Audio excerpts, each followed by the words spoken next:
tonight deserves what's called a Class A hand clap. I want to remind everybody what this is because everybody knows it. The Class A hand clap goes 1, 2, 3, 4, 1, 2, 1, 2, 1, 2, 3, 4, 1, 2, 1, 2, 1, 2, 3, 4, 1, 2, 3, 4, 1. Let's try it. 1, 2, 3, 4, 1, 2, 1, 2, 1, 2, 3, 4, 1, 2, 1, 2, 1, 2, 3, 4, 1, 2, 3, 4, 1. There is another group of people that deserve a Class A hand clap. They're not with us here today, but they are definitely watching this campfire. So after I read their names, please give another Class A hand clap. Gus Steams, Gene Long, Henry Perez, Bill Robinson, Greg Rose, Ted Shive, Will Shue, Lori Dalton, Rob Burgess, Bernie Fry, Wilfredo Lopez, Bree Hancock, and Ben and Ann Wiley.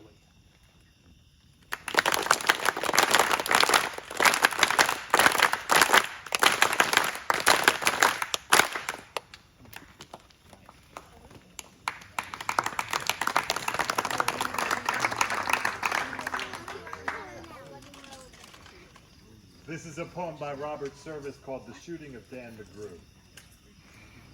A bunch of boys were whooping it up in the Malamute Saloon.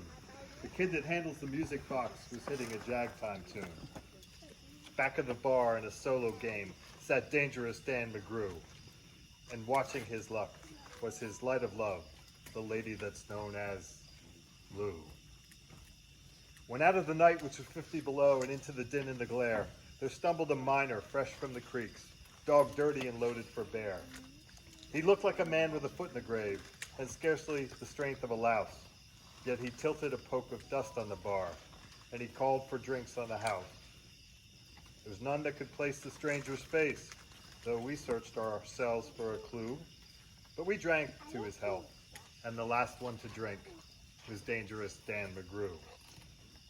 There's men that somehow grip your eyes and hold them hard like a spell, and such was he, and he looked to me like a man who had lived in hell. With a face most hair and a dreary stare of a dog whose day is done. He watered the green stuff in his glass, and the drops fell one by one. Then I got to figuring who he was, and wondering what he'd do.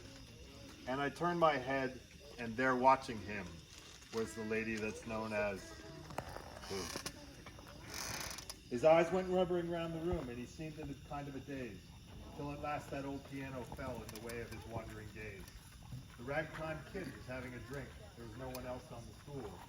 So the stranger stumbles across the room and flops down there like a fool. In a buckskin shirt that was glazed with dirt, he sat and I watched him sway. And he clutched the keys in his talon hands. My God, that man could play. Were you ever out in the great alone when the moon was awful clear, and the icy mountains hemmed you in with a silence most could hear, with only the howl of the timber wolf as you camped there in the cold, a half-dead thing in a stark, dead world, clean mad for the muck called gold. While overhead, green, yellow, and red, the northern lights swept in bars. Then you've a hunch what the music meant. Hunger, night, and the stars. And hunger not of the belly kind that's banished with bacon and beans, but the gnawing hunger of lonely men for a home and all that it means. For a fireside far from the cares that are, for walls and a roof above, but oh, so cramful of cozy joy, and crowned with a woman's love. A woman dearer than all the world, and true as heaven is true. God, how ghastly she looks through her rouge, the lady that's known as Lou. Then all of a sudden the music changed, so soft that you could hear. That you felt like your life had been looted clean of all that it once held dear.